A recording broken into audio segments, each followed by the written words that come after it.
Bafowethu sekubongelwe uMafikizolo waziwa kakhulu emculweni kaMaskandi-ke ngepolo lakhe lakalokusho alinikezeke Ukhozi FM-ke laphana-ke nokubambisana-ke nabakwa-SABC emva kokuthi-ke ahlukanise-ke unyaka ngazo i-31 ngebusuku-ke sizothatha-ke unyaka omusha-ke oku-2026.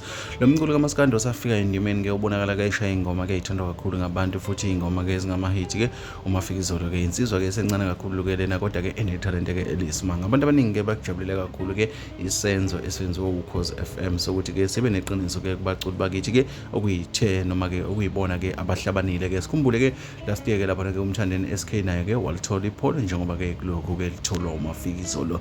Lolu hlelo kuyakhomba ukuthi-ke luyaqhubeka luyahamba luyaphambili. Lamapolo mawabukisisa kahle-ke angamapholo awakanokusho-ke futhi-ke asuke asemasha sha angakaze-ke asebenza. Lento bafowethu-ke ishawela izandla ngendlela eyisimanga.